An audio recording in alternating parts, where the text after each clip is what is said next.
Alright, so the other weekend I was going through my grandmother's stuff, and I found the following lurid love letters, and I thought I'd read them out loud to you. My dearest, it seems like only 2 weeks ago that I first tasted your lips. This is probably because it was only 2 weeks ago. 2 weeks, and yet you are already gone. I rented The Notebook last night, and I cried for 6 hours. After watching the film, I knew what I had to do. I will write you every day until you come back. Love, Spider. My dearest, the Germans have a word that literally translates to grief bacon. I have spent the past few days trying to drown my sorrows in bacon grease. And Robitussin. Anyway, today there is a searing pain in my genitals. I don't think it's you. Want to get yourself checked out. I was cooking bacon, au natural, when some of the grease splashed onto my nether regions. Oh. Burning for you, Spider. My dearest, I have purchased binoculars to look in on my neighbors' happy lives. Perhaps I will find a surrogate lover, one who forgets to close her curtains. I miss you so sorely. Every minute without you feels just like 60 seconds.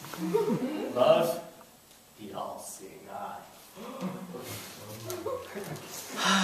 My dearest, today I ate a ham sandwich.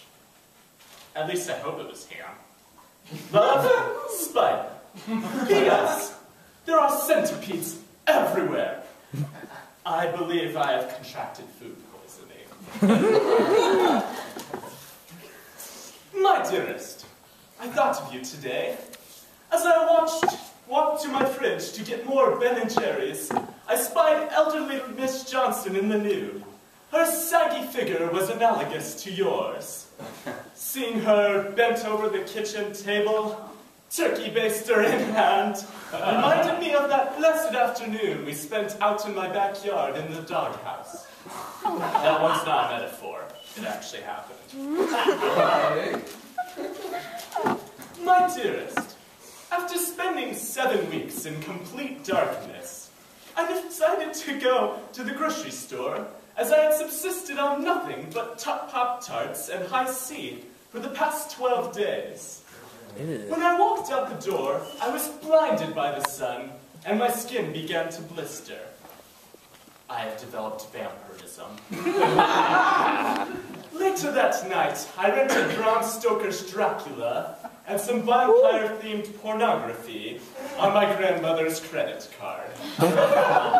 Edward Cullen. Oh, God. Dear Jezebel, it has been nearly a year, and yet you have not replied to my letters. I can't believe you don't appreciate me quitting my job in order to spend more time obsessing over you. I thought that what we had in the McDonald's ball pit was special and sacred. I imagine that by now you have run off with some pretty French boy with a pencil-thin mustache and a name like Francois Dillinger. Is this because I still don't know what a crepe is? Caught in your web of lies. Spider. And that's all I found.